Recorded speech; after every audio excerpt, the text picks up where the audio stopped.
Hello guys and welcome to this video. So Riot actually just buffed Malignance. It's cheaper, now reduces magic resist by a flat 10, but does a tiny less damage, but it's not noticeable. By the way, Twisted Fate is a matchup where I would actually recommend starting Q even though he's ranged. Because look, you can still walk up in Q, your Q is longer range than his auto attacks.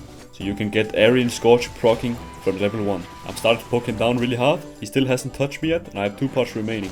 Now he fights me because he's level 3. But he really underestimates how much power the wave holds. Even though I'm a level down, minions are very strong early game. Since he TP's back with full health, I would really plan to base shortly as well.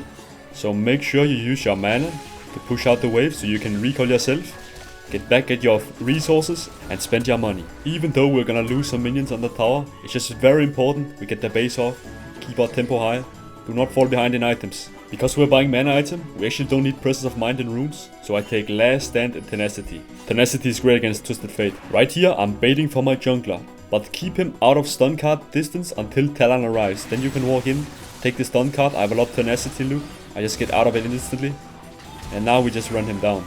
This could not happen if I don't base, guys. It's super important you get back and keep your tempo high, because if I don't recall, Twisted Fate can just auto shop every wave. I will be really hard to look for a base. And I cannot fight, okay? I cannot fight if I'm low HP and I haven't spent my money. I base on cannon wave and last hit cannon with my W. But then I run to this fight now. It's really important that you are there in the early fight. You are so strong. Look how strong Swain is at this level 6, level 7 fights. And you just have a ghost and ultimate. You just become unstoppable, okay? So make sure you're in the early fights. Waves are super important, but it's okay to drop a few minions. That means you can join a nice river fight, get a lot of kills. This can win you the game.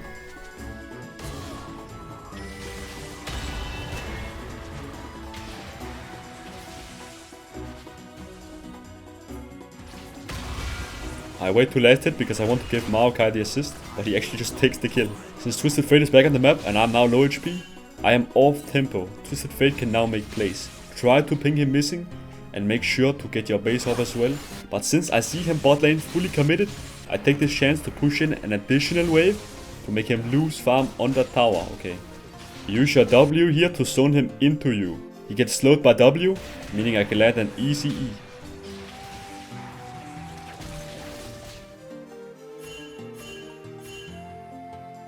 Twisted Fate now locks in red card, meaning he has no trading. He cannot stun me or anything, right? So I can just walk up on him. When Twisted Fate's pick a card is down, that is your moment to strike and trade. Now his pick a card is down as well, right? He cannot use stun card, so Talon flashes on him, and it's just an easy kill, guys. You need to play around the enemy's key cooldown ability. In this case, it's Twisted Fate's W, right? But a lot of champs has these like key cooldowns, where you need to play around, like Syndra E, Zoe Bubble, stuff like that. When those are down, that is like a time window where you can trade easily, and they cannot really fight back, right? Twisted Fate roam top, so now I just quickly show out the wave and look for a counter play in the bot side. Because I have Ghost Flash ultimate, right? I can do a lot. Sadly, I get spotted by Lee Sin here, so I need to reconsider if it's really worth going down there. So I just go back mid. Now I think Twisted Fate will walk up to Q the wave, so I hide out of vision until he gets close and then ambush him. I have Rylai's and he doesn't have Flash. He cannot get away.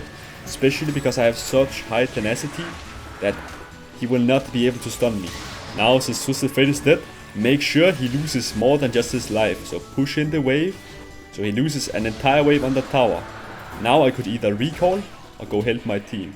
And since I killed Twisted Fate just a moment ago, we now have a man advantage in this fight. So I'm down to fight. It's a 4v3, okay. We can keep going with Kalista, because I can survive a lot of tower shots.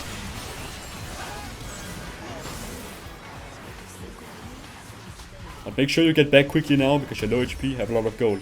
By the way guys, their build is Lost Chapter, then you finish Rylai's, and then you finish Malignance as a second item, okay? It's very good to get the Rylai's first, but you want to sit on Lost Chapter for the mana, and finish your Malignance as second item, guys, okay? Rylai's will tremendously help keeping the enemies inside the Malignance burn, okay? And it's a very cheap and strong .2 item power spike, okay? Because Riot is only 2600 gold, Malignance is now only 2700 gold, right? So it's very cheap, which is something that is very useful, meaning you don't need like super high economy to finish this 2-item spike in a relatively short time. I see a lone tier 1 tower standing in bot side, so I will actually drop down here, collect some more waves, and now I want to take this tower down. Gives a lot of gold. Look my inventory now, 2400 gold. Time to recall, spend your money. Okay, next item I'm buying this game is Liandry's. We get a maximum burn. An enemy has some big health bars, so this will definitely be very useful. I slow Saya with W and Rylise, so now my team can engage on her. She's very isolated, and we at least burn her ultimate. But this is very useful for next fight, so we can actually just secure Drake, no problem. And now since I have double sums, honestly what we need to do is just run around, look for a fight, okay? I am super strong. We just need to force something. If it's in the jungle, it's even better, because my Malignance burn and Rylise slow and just absolutely annihilate enemy team fights in the jungle. They cannot move.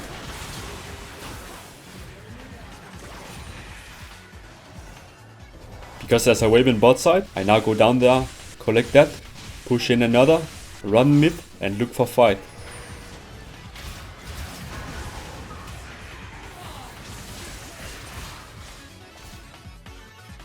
It's very important we get mid push, so we need to catch this wave really quickly, and now a fight happens.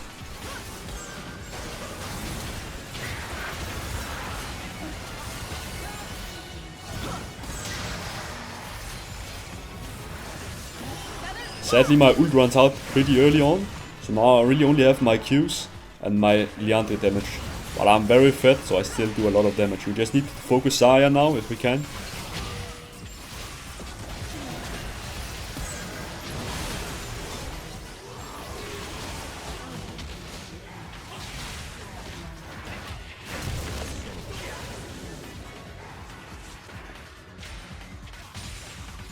I'm gonna start building towards Sonya's Hourglass now. I actually think this build with Malignance, Rylise, Liandry's is very similar to last season's Liandry's standard build, right? You should just run in there, everyone is burning, you're slowing everyone, and when you get low, you just press Sonya's, and you just take so much space, and you just create such a big distraction. It's actually pretty strong in my opinion. I'm liking this build.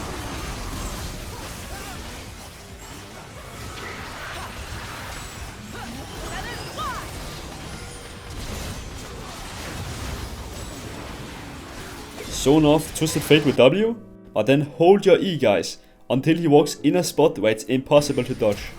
This burnt his flash. If he didn't flash, he dies. And now we just secure Baron, recall, look for next objective. Next objective is Drake.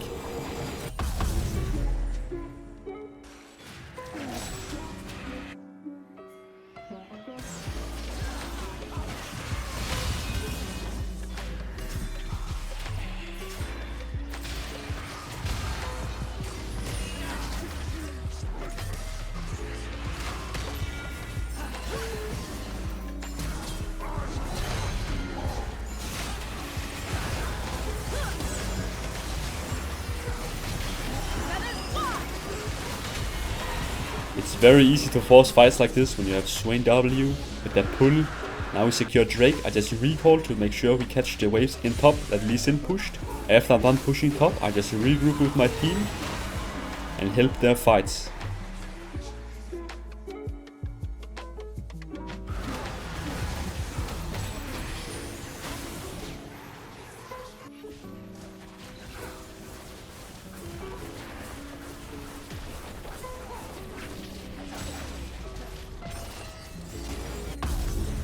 I catch some waves in top, but I quickly regroup mid with my team because all the inhibs is open. There's no reason really to push in top.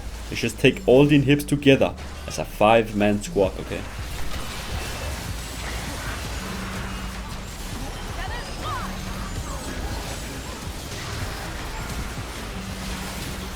Maybe I've underestimated this item.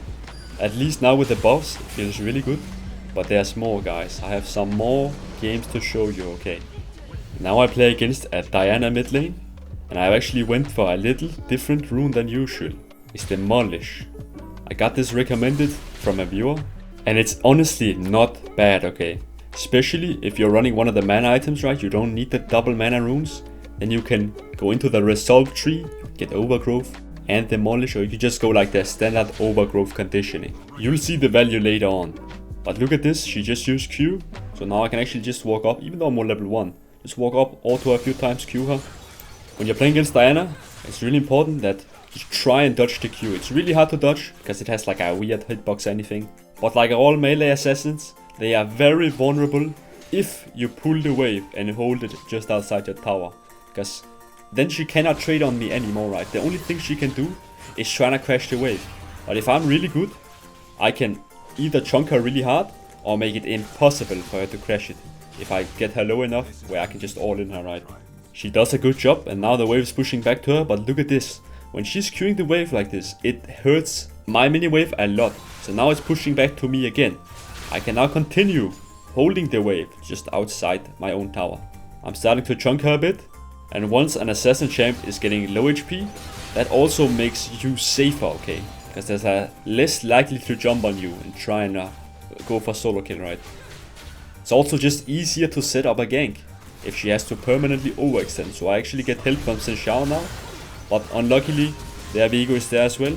And at this point, we're just not the stronger 2v2. Give it some time. At level 6, we will be very strong, okay? But now, I actually just want to try and push the wave. She just TP'd back and now has an item advantage on me, right? So it's kind of difficult. But she does a great job holding the wave herself. Now my main objective is crash the wave and base myself. Okay, I have 1200 gold. This is enough for Lord's Chapter. Because Xin Xiao is doing drops, I stay around a bit more, try to ping him off. I'm not a big fan of this play. I'm low mana, haven't spent my gold. This could be like a game losing scenario. You also see Blitzcrank is here, so it could be a 4v3. But my teammates are very committed and I decide to run in and try to save the day. So look at this, I actually flash Q Viego to make sure he doesn't get the reset. Jax is for some reason just beating everyone up. So we actually end up winning this fight 3-for-1. Big time. Very important we get Viego there before he can ever get the reset off. Now I can finally base and spend my money. So I now come back with a very nice item spike. And I'm level 6. So I'm super strong now. But I need to be patient and wait for a nice moment to jump in. I can't just run into 3 people like that. But now Viego dashes too far and I can actually just run him down. His teammates can't really follow. I can just space them, right? With ultimate here. So it's a 1-for-1, not too bad. I make sure to crash the wave.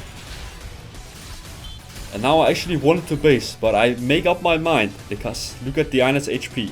I am actually in the winning position, right? I have dominance of the lane because she is lower HP than me and I'm stronger. So I want her to base first, okay?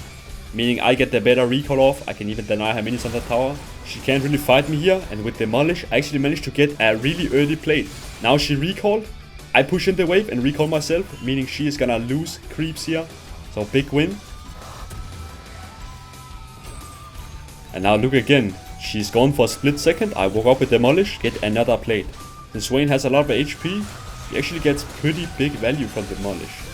So I wouldn't underestimate this room. Xin Xiao greets for Scuttle. I know this is a bad fight, so you can already see I'm walking way back. I'm not gonna die to a teammate's mistake.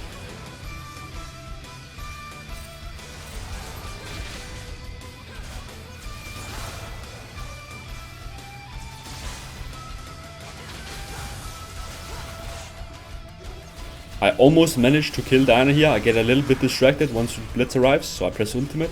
But it's no worries. I used the ult explosion to one-shot the wave with Q. And now I'm back hitting the tower again. With Demolish, we get another plate. We have now taken 3 plates at 12 minutes. Solo. Quickly buy Rylai's first item, guys. And now you become a complete teamfight demon. You're just gonna slow everybody that decides to walk into your ultimate. Enemy team are collapsing on top side, and we cannot help, so what you need to do instead is do like a counter push, okay? So me and Ezreal just managed to take down mid lane, trading the kill for mid tower, okay? So it's not that bad. I drop into bot side, and here I actually make a mistake, because I underestimate where the enemies are. I didn't notice they could be 3 people down here.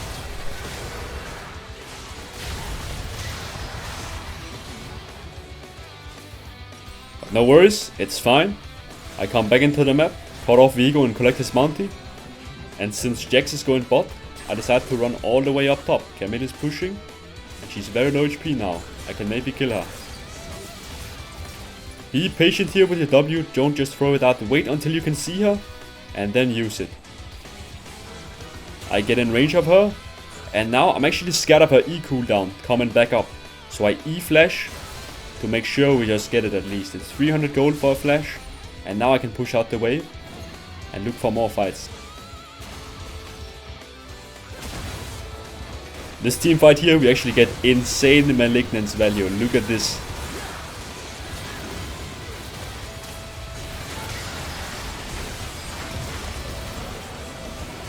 Blitzcrank just completely trolled his team with that pull. He just pulled me in and I just made a lot of Malignance and slow. So now we can take that tower and collect objectives, like Drake.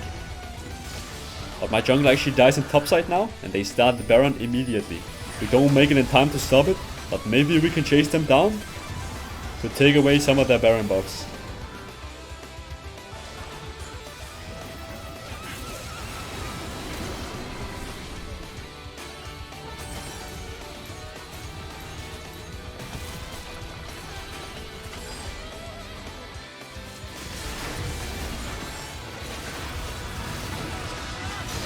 I overstay a bit. I should just get back and spend my 1800 gold. But it happens, I was having a little too much fun.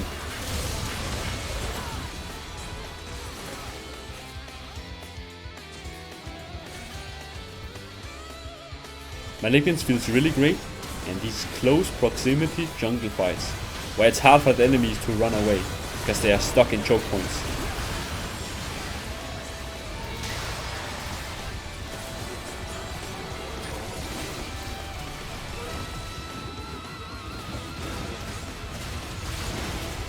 We ace them, but sadly we don't have a mini wave, so we just take 2 inhibs and leave. Now we focus on bot side, we need to take the last remaining inhibitor. But a jungle fight happens before, so I'm down to just fight it. I want to keep my ult active, so I ult flash and kill Viego and slow everyone.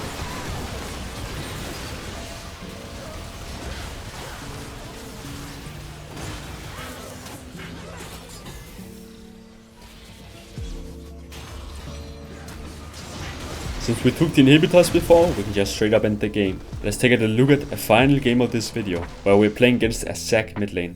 I went for demolish this game as well, so I'm confident I will be able to pressure this Zac a lot, and perhaps cheese out a lot of early plates, giving me the advantage and the chance to snowball really quickly. Zac matchup is pretty easy early on. He does have a lot of regen with second wind and orange shield, but he's not really a big threat. Most importantly, especially if you get ganked, you need to sidestep the Q.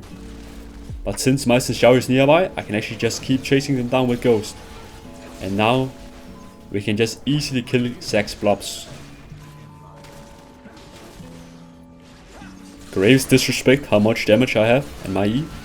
Now we actually get him low. He will die here if I Q flash, so all my lasers from the Q hit. Now a 2 for 0, really good. Get help from Xin Xiao to push out the wave. You want to base yourself very shortly. Okay, we have enough gold for Raw chapter.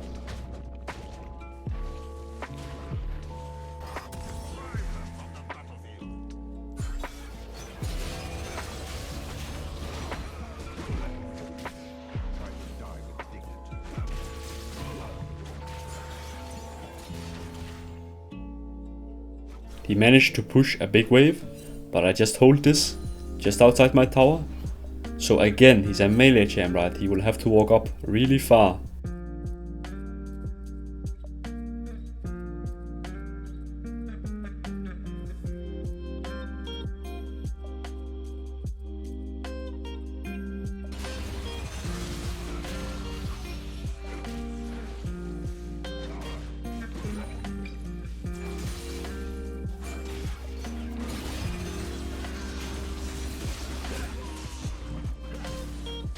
And now since me and Shishao got him low, I can get use of my demolish, collect a plate.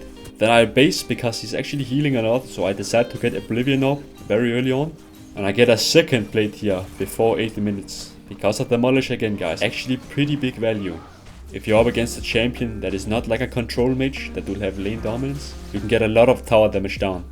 He decides to try and all-in me. You can ult just before his CC lands, so you're like transforming while stunned. I'm of course fine to take this trade. I have anti-heal, Lost Chapter. I have way better items, so I just straight up fight him.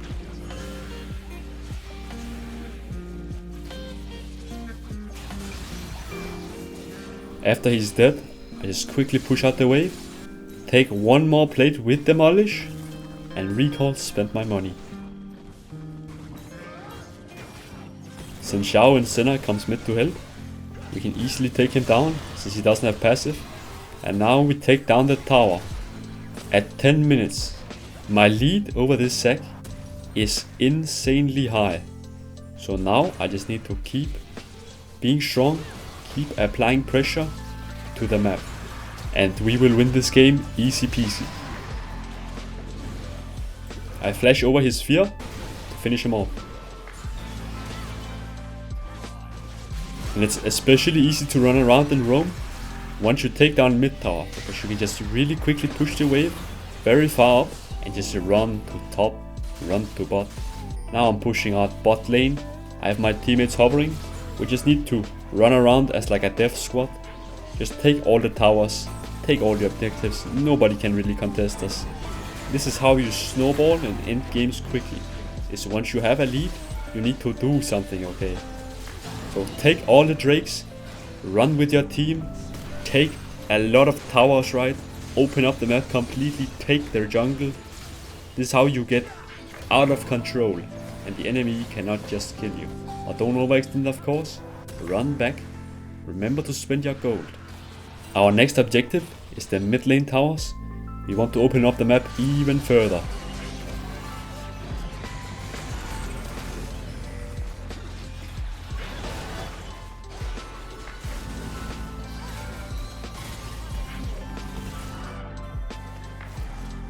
Since Xiao is still in their base, I decide to run towards him and help. Once Zack arrives, all fight together as one unit.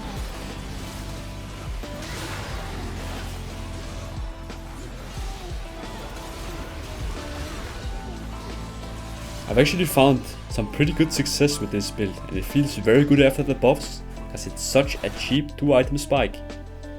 It feels very similar to last season's Leander's build, especially once you get the Sonias as well. It's like a 4th item. This build is definitely not bad, especially if you're a big fan of buying mana items. Have a nice day.